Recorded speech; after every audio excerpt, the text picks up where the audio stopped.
ഒരു ദിവസം 7 ലക്ഷം പേർ വന്ന് ഇറങ്ങാൻ പറ്റുന്ന എയർപോർട്ടോ? അതെ, 7 ലക്ഷം ആൾക്കാരുടെ കപ്പാസിറ്റിയാണ് ഈ പുതിയ എയർപോർട്ടിന് വരുന്നത്. എന്ന് വെച്ച് കഴിഞ്ഞാൽ നമ്മുടെ നാട്ടിലെ ഒരു വില്ലേജിലെ ആൾക്കാരെ എല്ലാം ഒരു ദിവസം അക്കോമഡേറ്റ് ചെയ്യാൻ ഈ എയർപോർട്ടിന് കഴിയും. എന്ന് വെച്ച് കഴിഞ്ഞാൽ വർഷത്തിൽ ഏകദേശം 23 കോടി ആൾക്കാരെ അക്കോമഡേറ്റ് ചെയ്യാൻ പറ്റുന്ന കപ്പാസിറ്റിയാണ് ഈ പുതിയ എയർപോർട്ടിന് വരുന്നത്.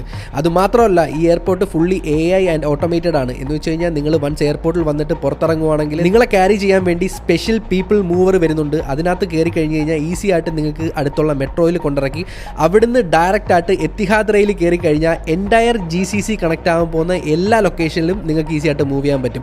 ഈ ലോകത്തിലെ ഏറ്റവും വലിയ എയർപോർട്ട് വരാൻ പോകുന്നത് വേറെ എവിടെയല്ല, ദുബായിലാണ്. ദുബായ് സൗത്ത് എന്ന് പറഞ്ഞ ലൊക്കേഷനിലാണ്. ഈ ദിവസേന വന്നിറങ്ങുന്ന 7 ലക്ഷം ആൾക്കാരും നോക്കുന്നത് ഈ എയർപോർട്ടിൻ്റെ അടുത്ത് താമസിക്കാൻ പറ്റുന്ന ഒരു വീടിന് വേണ്ടിയാണ്. ഇപ്പം ആ എയർപോർട്ട് അണ്ടർ കൺസ്ട്രക്ഷൻ ആണ്. ഏകദേശം 2030 കൂടിയാണ് ആ എയർപോർട്ട് ഡെവലപ്പ് ആവുന്നത്.